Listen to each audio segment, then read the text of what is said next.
primer salmo, que dice así, el Salmo 100, del 4 y 5.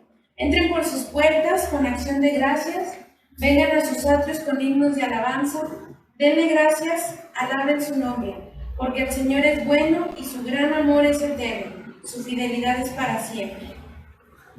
Amén. Entonces es una de las miles de razones por las que nosotros debemos alabar a nuestro Abba, porque Él es grande, Él nos ama y su misericordia es para siempre. Amén. Entonces, pues, en esa actitud de que debemos alabarle, vamos a empezar.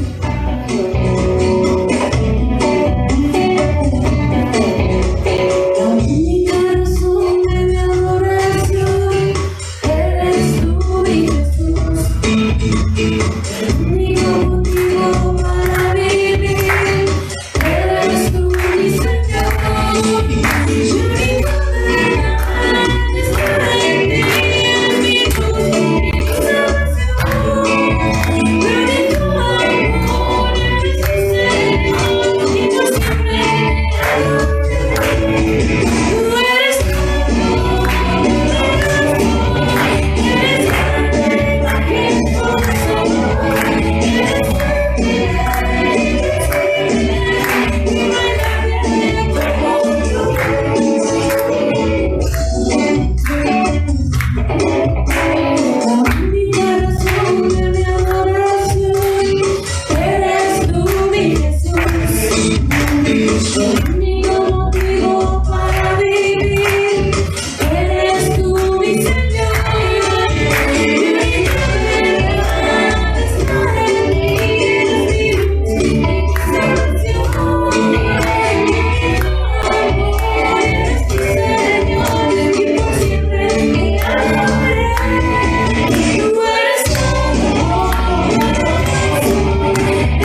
contigo no se dará de gloria en gloria hasta que veas por completo a su Hijo en nosotros. Amén.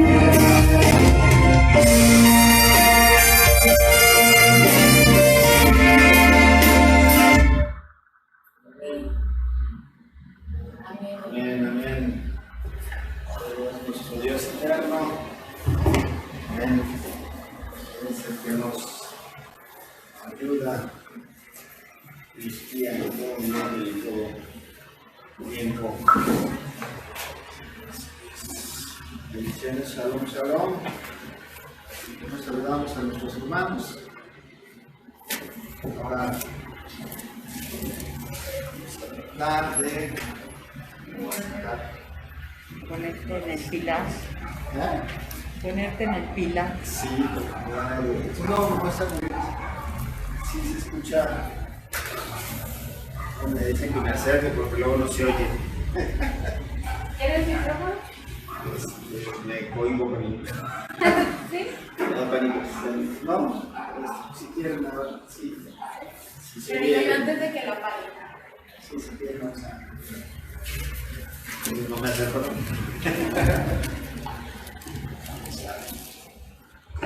Bueno. Te digo que no me gusta. Bueno, vamos a.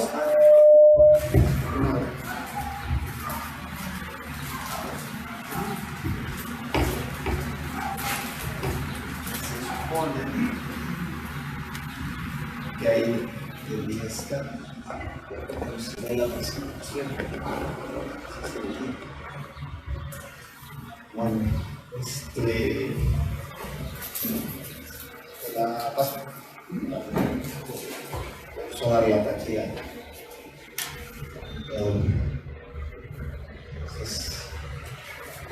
Bueno, vamos a. Estamos estudiando Génesis, estamos estudiando el libro de Bereshit, estamos estudiando el libro de los comienzos y ahora me traje concordancias y me traje la parte de la Torah que vamos a revisar ahorita. Entonces, espero no hacernos bolas de lo que vamos a estudiar el día de hoy. Estábamos terminando la semana pasada el capítulo número 2, ¿se acuerdan?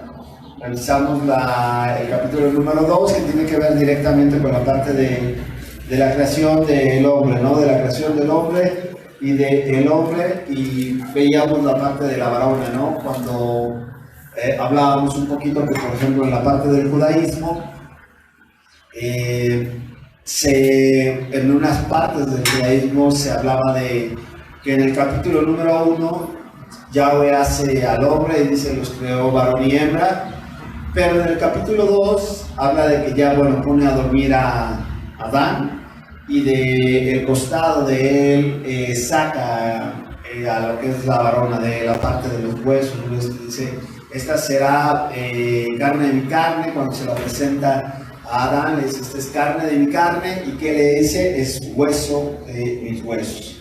Quiere decir que dentro de Adán existía Eva, y que era necesario era la intervención de nuestro Abba para que pudiera salir, la parte. De hecho, cuando estuvimos estudiando la parte de los pactos, veíamos que el primer pacto que Dios establece precisamente es el pacto del matrimonio, porque se da la parte del corte, se da la parte de brit. Acuérdense que pacto en hebreo es corte, es un corte, y el pacto tiene que, la parte de que es cortado, sale, o el que estaba tenía que atravesar directamente por el medio del corte, tenía que salir por el medio del corte, tenía que cruzar por el medio del corte, en donde la sangre en este caso era derramada.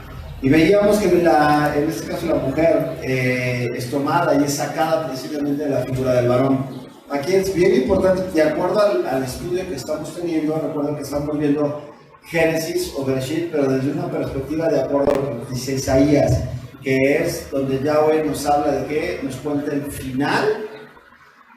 ¿Desde dónde? Desde el principio. ¿Qué quiere decir? Que las semillas de cómo se darían los procesos y cómo se daría la parte de la redención y el desarrollo de la historia de la humanidad y el tiempo final, y no solamente el tiempo final, sino inclusive la parte de lo que nuestro Abba mismo menciona y comenta, lo vamos a ver desarrollado, o vamos a ver los inicios y lo vamos a encontrar en el final de la parte de las Escrituras. Entonces, esto es importante que nosotros podamos ver, porque vamos a encontrar, hablábamos de la parte de los días de la creación, vamos a encontrar en el séptimo milenio, en el sexto milenio, gracias, que es cuando el hombre es creado, literalmente es también la parte, o representa la parte del gobierno o del dominio que el hombre tendría sobre la naturaleza. Y es el tiempo en donde el hombre como tal iba a buscar desarrollarse y desarrollar, tenía dos opciones: o podía desarrollar la parte de seguir las instrucciones de nuestro Abba, o, lo vamos a ver ahora, la parte de tomar la decisión y de adquirir un conocimiento que estaba alejado y apartado de él. Entonces vamos a empezar con la parte de la creación. Vamos a empezar en Génesis capítulo número 3, y vamos a ver lo que nos dice la Escritura. Entonces, ¿quién tiene Génesis 3? Yo. Veíamos que es importante, bueno, también recordando la semana pasada, que así como era imposible que la mujer, escuchen las palabras que estoy diciendo, imposible que la mujer existiera si antes no existía el varón, también era imposible que el pueblo de nuestro Abba no existiera si nuestro Abba, si Yeshua precisamente no hubiera venido a redimir. ¿Qué quiere decir? Cuando está hablando de la Escritura que nosotros somos una nueva creación, la Escritura, cuando Pablo nos habla que Yeshua es el segundo Adán, literalmente lo está conectando con que él lo está conectando con el principio. Y estaba conectando la obra en donde Adán, recordado, ahorita vamos a ver la parte de la caída, Adán era humano, pero era divino. De hecho, hay dos seres que han sido divinos en el que han caminado en esta tierra. Y uno de ellos es precisamente Adán, que es tomado del polvo de la tierra, no proviene de mujer, no proviene de un ser viviente, sino toma y entonces Yahweh infunde en él el Ruach, sopla en él el Ruach, sopla la parte del aliento de vida, y él como ser viviente es el único que puede dar vida a los demás hombres, a la demás raza humana. O sea, esto es bien interesante porque vamos a ver que la misma Eva, ¿de dónde sale? Sale de él. Y ahora cuando sale de él, ahora se tienen que discernir, la vida estaba en él, es separado, pero es hasta que se vuelven a juntar cuando ellos pueden ¿qué? Seguir produciendo vida. 1, 2, 1, así es, ese parámetro lo vamos a encontrar en la Escritura. 1, 2, pero el propósito de la separación es que se vuelvan a unir. ¿Para qué la separación? ¿Cuál era el propósito de la separación? La parte del contrapeso, de ponerle frente, pero también era imposible que se reprodujera si no había con quién lo produciese. Entonces, el propósito de la separación era que ¿qué? Era la única forma que iba a poder traer vida. Esto es bien interesante. ¿Por qué? Porque el pueblo de la casa, cuando nosotros lo empezamos a aplicar a la Escritura y empezamos a entender lo de la casa de Israel, comprendemos que Israel, cuando era un solo pueblo, no podía traer vida, no podía cumplir con la misión de alcanzar a todas las naciones de la tierra.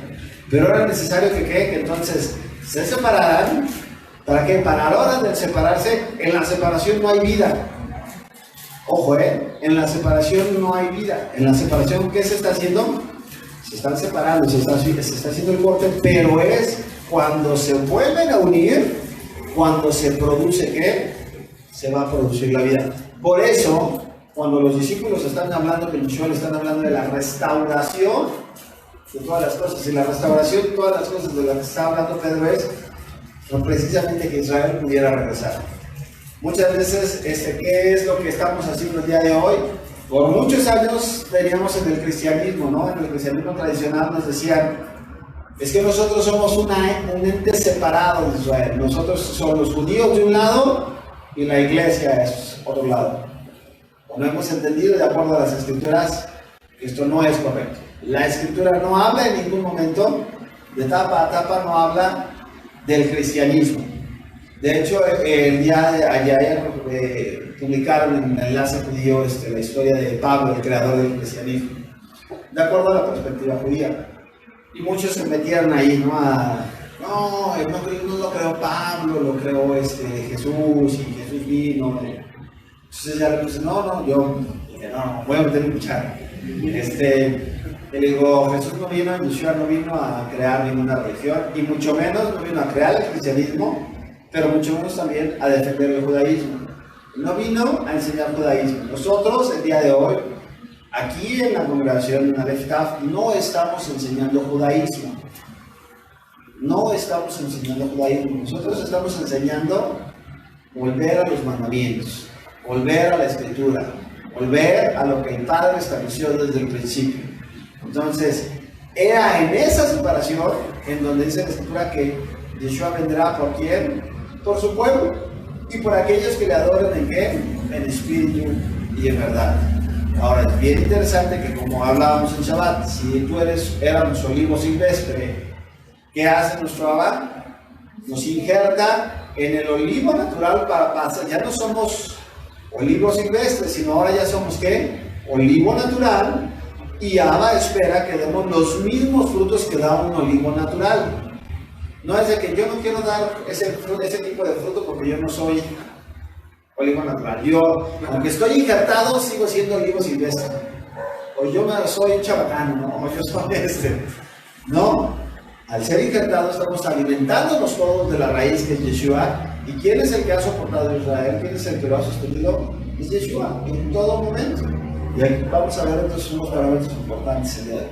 Entonces, es importante entender que la única forma de producir vida era separándose a la hora de separación, pero por eso se la separa y se la presenta.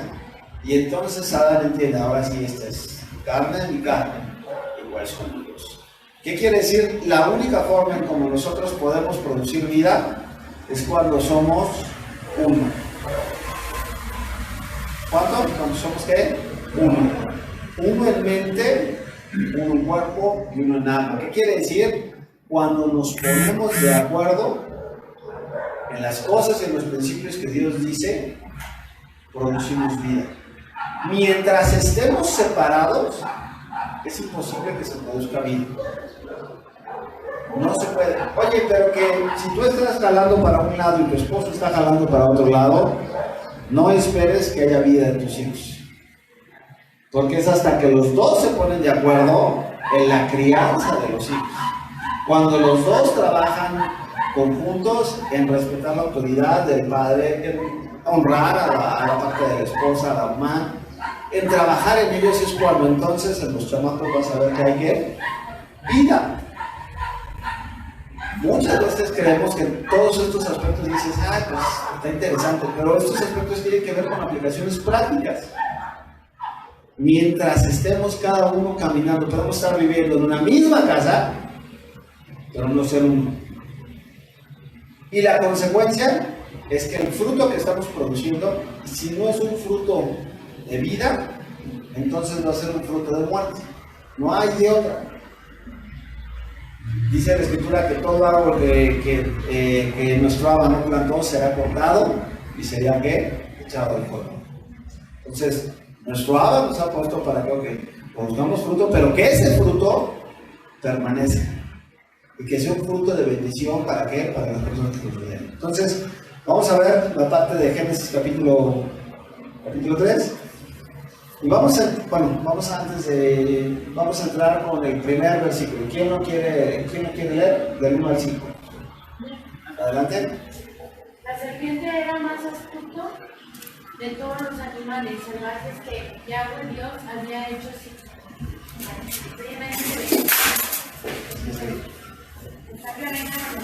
No, está bien, la que gusten, ahora sí que. Bueno, vuelvo a empezar.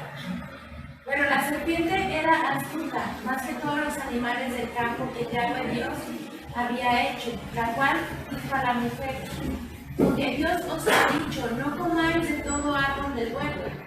Y la mujer respondió a la serpiente: del fruto de los árboles del huerto podemos comer, pero del fruto del árbol que está en medio del huerto dijo Dios: no comeréis de él, ni le tocaréis, para que no muráis. Entonces la serpiente dijo a la mujer: no moriréis, sino que sabe Dios que el día que comáis de él serán abiertos vuestros ojos y seréis como Dios, sabiendo el bien y el mal. Muchas gracias.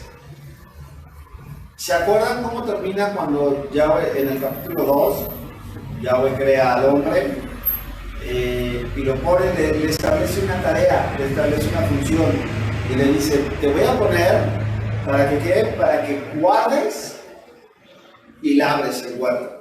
¿Se acuerdan que el hombre es creado fuera del huerto y es puesto en donde? En el huerto, en donde el huerto era un lugar especial, no era la tierra, toda la tierra no era el huerto del Edén. El hombre fue creado del polvo de la tierra, pero Yahweh creó un lugar especial para tener un convivio con él. Esto es bien interesante porque se repite.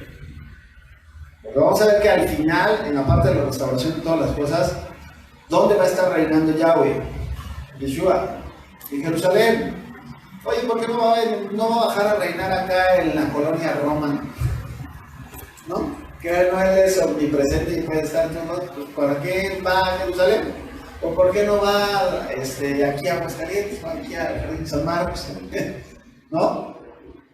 La escritura dice que de toda la tierra, aunque toda la tierra es suya, y él creó toda la tierra, él escoge un lugar para llevar, vean el significado, para llevar al hombre a ese lugar de convivencia con él. ¿Se acuerdan que veíamos que Israel también de los panoramas bíblicos, cuando hablábamos del hombre, estábamos hablando también de la nación de Israel como tal?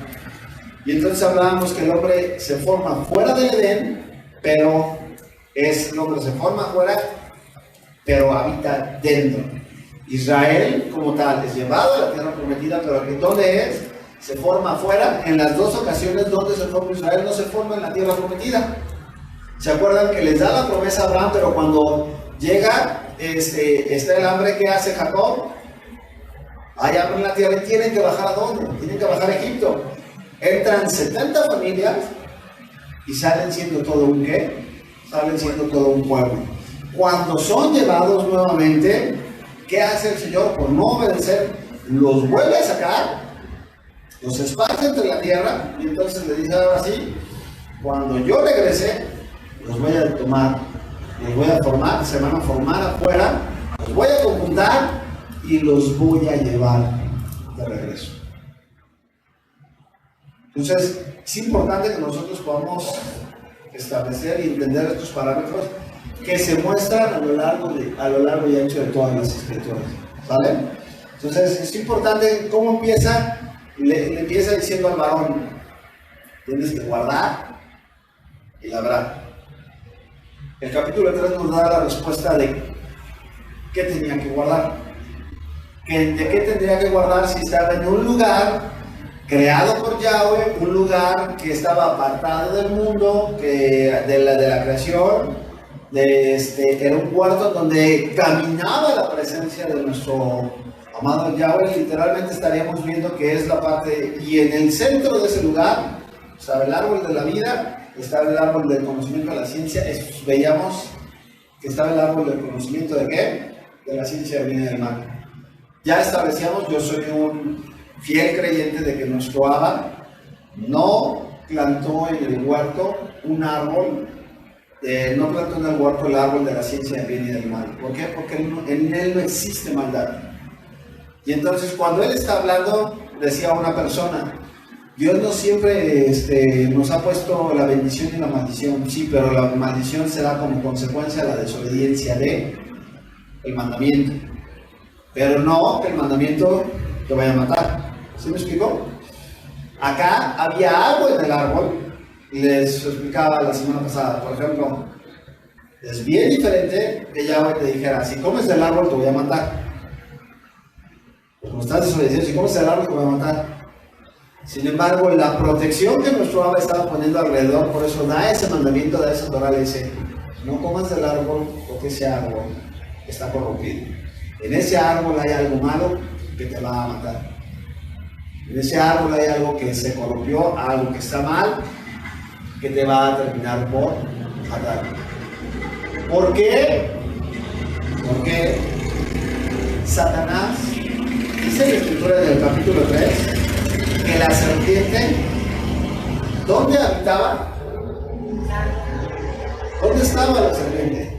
En el árbol. ¿Y dónde es eso? ¿Dónde estaba? En el huerto. Y no solamente en el huerto, sino estaba, si vemos el huerto como lugar santo y lugar santísimo, ¿dónde estaba la serpiente? Cerca del lugar, en el lugar santísimo. La pregunta es, ¿qué hace ahí? ¿Qué hace ahí? ¿Mande?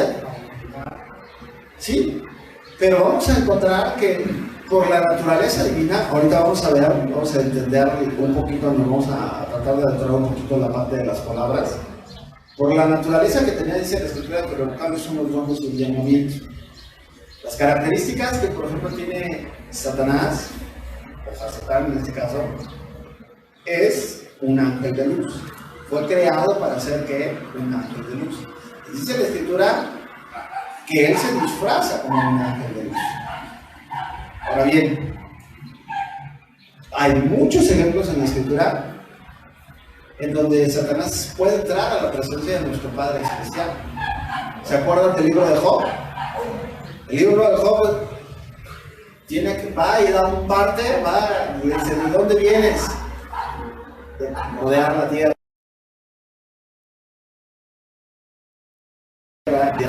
Pero esa parte de casa está entrada. Abba permite que él pueda entrar. ¿Qué pasa? ¿Por qué? Porque no fue creado junto con nosotros como creación de hombre, que en este caso a nosotros su presencia después de la caída nos destruiría. Tendríamos que hacer una nueva creación, como lo va a hacer Yeshua. Vamos a encontrar inclusive la parte de cuando dice Apocalipsis que el día de hoy el enemigo está allá arriba y que va a llegar un momento donde cuando dice la Escritura que Satanás sabe que tiene poco tiempo, dice que entonces Miguel y sus ángeles pelearán y entonces Satanás será tirado ¿de dónde? Ya no podrá entrar más. Ya no podrá entrar más y entonces será arrojado. ¿A dónde será arrojado? Aquí a la tierra.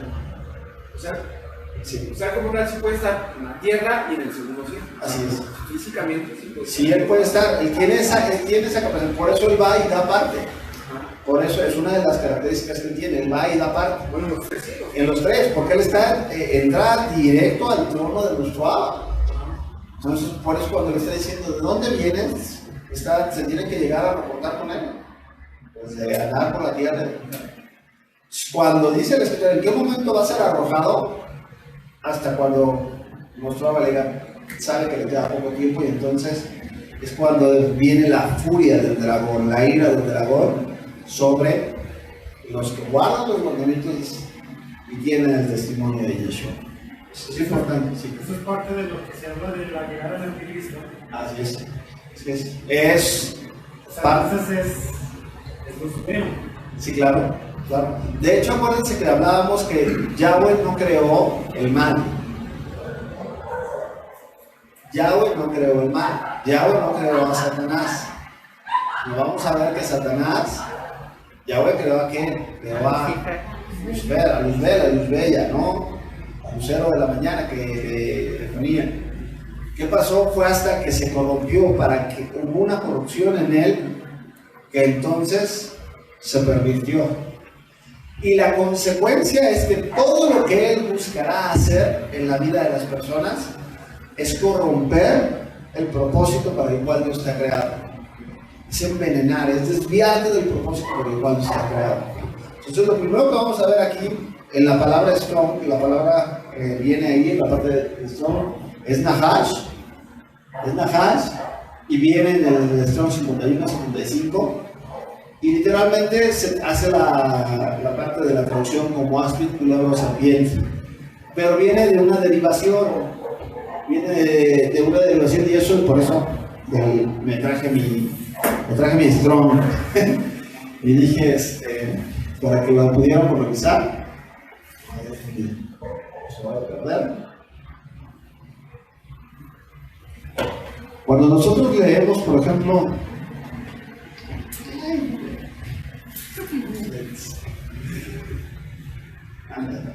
no, pues sí, así, y en hebreo más. Bueno, ya están mal. Que no, ya no. No las llevo. Perdón. feo cuando uno se da cuenta que ya no. Los efectos de fábrica. Bueno, voy a pedir un favor, ¿quién me apoya? Aquí. Mira, aquí, desde esta, por favor, puedes leer la que es. Sí, para no. Sí, desde esta. La 5862. Es Nahash, raíz primitiva, propósito social, en ejemplo susurrar un conjuro mágico, en general es pronosticar, adivinar, agüero, experimentar, hechicero, sortilegio. Es como lo que dicen de la magia. Así es. Así es. Es sencilleza porque son raíz, cada uno de ellos son raíz. La Nahash de 5162, encantamiento o augurio, Ok. agüero. Ajá. Ya. Ajá. Dice número. Es que tiene que paréntesis acá. A que es que corresponde, es parte de la raíz de la anterior. Y entonces la siguiente ya sería serpiente. Y una serpiente por su ciseo. Ok. Aspi, culebra, serpiente, víbora. Ok. Muchas gracias. Muchas gracias. Fíjate que todos estos comparten la misma raíz. Todos estos comparten la parte de la misma raíz y la escritura en hebreo comparte los puntos, de repente nada más los puntos de acentuación son los que cambian o los que hacen una derivación de una palabra de acuerdo al texto, pero comparten la parte de las raíces. En hebreo todas las palabras que comparten raíz están conectadas y es bien interesante porque cuando tú revisas qué es o cómo se conoce la parte de Nahash, no necesariamente se conoce como serpiente, no necesariamente se le conoce como la parte de la serpiente. No era una serpiente la que ellos estaban viendo en el huerto. Lo que la mujer estaba viendo, que es la imagen tradicional, cuando vemos la parte de la serpiente, pero literalmente por las características que nos va a hablar, nos está dando la referencia que era una bestia. De hecho, la King James, que es la versión en inglés, no traduce animales del campo. Dice, la serpiente era astuta más que todos los animales del campo, sino la palabra que se ocupa en la King James era diferente a todas las bestias del campo. Y hay una diferencia significativa.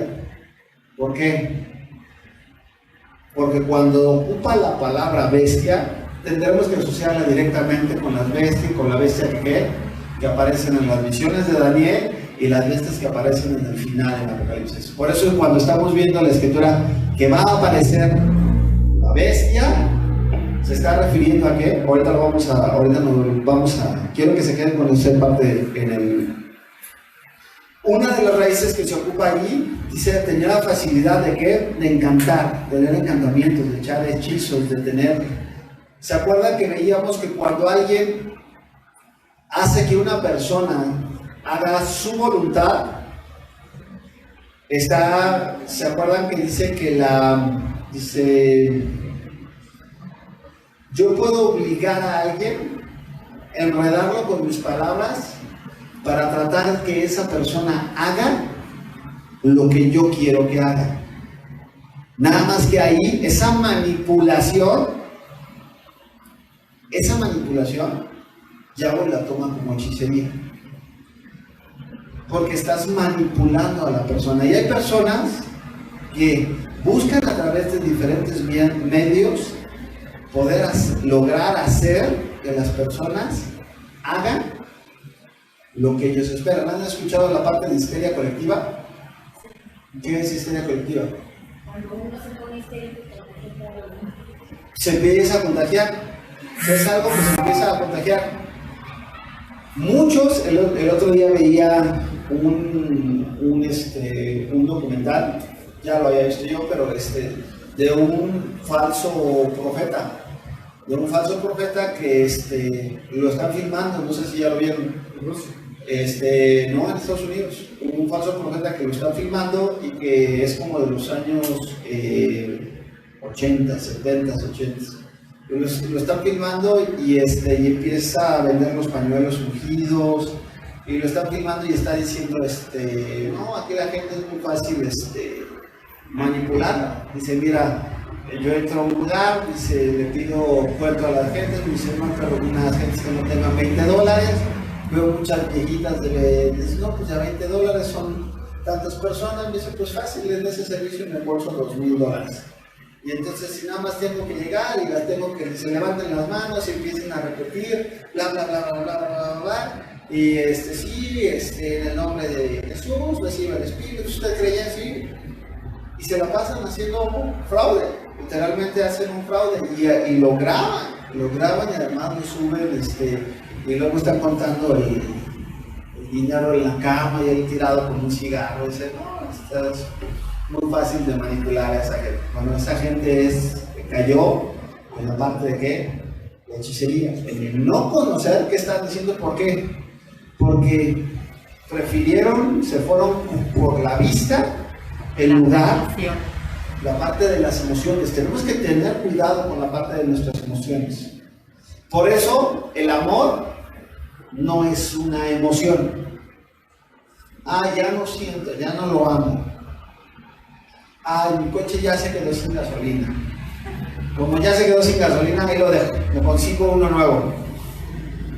¿No, verdad? ¿Qué haces? Vas y le pones gasolina. Y avanza. Como aprenderlo. ¿Cómo? Aprenderlo, estar al pendiente de lo que se ocupa, de lo que necesita. Pero digo, en las cosas prácticas, ¿qué haces? Haces que las cosas funcionen. A lo que valoras, haces que las cosas funcionen. Le falta su servicio, pues ¿qué tengo que hacer? Ya no quiero ir para su servicio. ¿Sí queda claro? Bueno, entonces, esto es interesante, porque por ejemplo, vamos a ver que literalmente cuando está hablando, dentro de todo lo que está hablando, dice que era como bronce. Una de las raíces que es, y bronce ya hace la referencia de la referencia es como el bronce que brilla. De hecho, una de las características cuando vamos a ver a Yeshua que aparece dice que tiene pies como que bronce bruñido, que tiene mucho reflejo. De ahí vamos a empezar a conectar la serpiente de bronce en el desierto. ¿Por qué la serpiente de bronce en el desierto? ¿Por qué tenía que ser de bronce? ¿Por qué no de oro? Tiene que ver con la parte de lo que se presenta al principio. Literalmente, entonces, cuando vamos a la parte de lo que menciona la escritura, Nahash tiene que ver con la parte de ¿qué? El resplandeciente, algo que resplandece y que no solamente resplandece, sino que te cautiva. Y es bien interesante ver que el ser humano, nosotros, hemos sido creados con una necesidad o con una atracción hacia lo que resplandece. ¿Por qué el oro llama la atención? Porque resplandece. ¿Por qué los diamantes llaman la atención y son valorados? Brilla. ¿Porque qué? Brilla. Ahora, nuestro Abba sabía claramente que teníamos nosotros esta necesidad, pero no solamente nuestro Abba, sino también el enemigo. Quiero que veamos lo que dice un poquito el judaísmo acerca de la serpiente. Dice, la serpiente es un símbolo. Esto es bien interesante porque hay una corriente muy fuerte ahorita dentro de Raíces Hebreas que niega la existencia de Satanás, que hablan de que lo que el ser humano presenta o que tiene, o la principal pelea es contra nuestra naturaleza caída, pero que no hay como tal una serpiente, o no existe un Satanás, sino que desde el principio la pelea fue ¿con quién? Fue con uno mismo. Entonces vean lo que dice aquí, Riotman es el que se encarga de hablar de todos los rollos del mar muerto y es una persona muy revolucionaria. O sea, la serpiente es un símbolo. Y no es un símbolo inventado por los antiguos hebreos, sino por muchas culturas contemporáneas y predecesoras. Aparecen en Mesopotamia, en Babilonia, en Egipto, aparecen en Grecia y en muchas otras civilizaciones. El texto bíblico dialoga con otros textos y con otras ideas. La serpiente aparece como un símbolo del mal y de la muerte entre otras culturas que el pueblo de Israel conoce. Luego dice Riosman, se pregunta por Satán, da cuenta de que no fueron los cristianos quienes le atribuyeron a la serpiente el encubierto rostro del diablo, sino los judíos de la época del Segundo Templo. Esa insoportable tensión que produce la idea de que Dios crea el mal de un hombre que decide tomar el mal y así hacerse humano, encuentra en el mismo judaísmo una liberación que da pie al pensamiento cristiano, mucho más dualista en ese sentido, y es entonces que a través de la serpiente habla la voz del mal. Según Riosman, los seres humanos se liberan así de la responsabilidad y comienzan a culpar a Satanás por los pecados que ellos cometen. ¿Qué quiere decir? Que se consideraba durante la época del segundo siglo la invención de Satanás como una figura para descartar la parte de que el hombre en sí mismo se responsabilizara de sus acciones y de que él es malo. Y me llamó mucho la atención, me traje la parte de la Torá, y dice aquí, y les voy a leer, ay Dios mío, otra vez. Aquí está. ¿Me apoyas? Aquí abajo. Ya no me llego.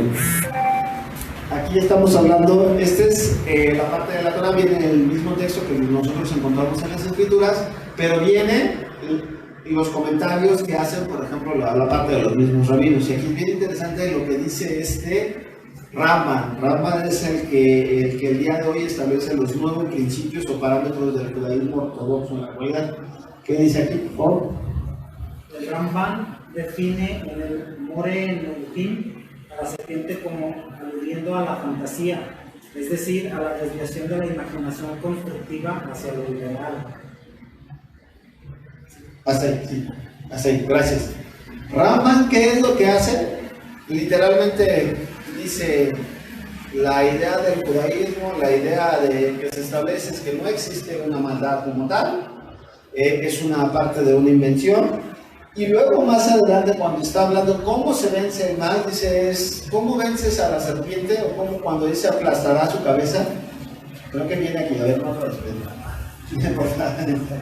dice aquí, en la parte de aplastará su cabeza, cuando Yahweh está castigando a la serpiente, vean lo que ellos interpretan como la primera profecía mesiánica de que Yeshua aplastará la cabeza de la serpiente. Vean cómo la definen ellos. Aplastará la cabeza significa que con la inteligencia se vence la falsa imaginación que lleva al hombre a pecar contra Hashem. Contra Hashem, así es. Sí. Muchas gracias. Entonces, según Rambam, lo que dice es que era una mente desviada, lo que generó precisamente que él se desviara de los propósitos del Eterno, y que con una mente educada, con una mente centrada y pensando en lo correcto, se vence precisamente esa desviación. Sin embargo, eso no dice la Escritura. La Escritura nos está hablando claramente que hay una maldición, y no está maldiciendo al aire, sino vamos a encontrar que el texto literalmente se va a dar un diálogo, y se va a dar un diálogo con un ser resplandeciente. Ahora sí, les decía que cuando leemos la parte de Génesis, ya leímos esto y dice, pero la serpiente era más astuta que todos los animales del campo, que Yahweh Dios había hecho, la cual le dijo a la mujer, con que Dios os ha dicho, no comáis de todo árbol del huerto. Vamos a poner ahí subrayar la intención. La mujer respondió a la serpiente, del fruto de los árboles del huerto podemos comer, pero del fruto del árbol que está en medio del huerto, o sea, en el mero lugar, ahí, dice, dijo Dios, no comerás de él, ni lo tocaréis. Ahí estaba lanzando como que una piedra para ver qué tanto conocía la indicación. Se da cuenta que hay una... ¿Para que qué? Para que no moráis. Entonces la serpiente dijo a la mujer, no moriréis, sino que sabe Dios que el día que comieres de él se han abierto vuestros ojos y seréis como dioses sabiendo el bien y el mal.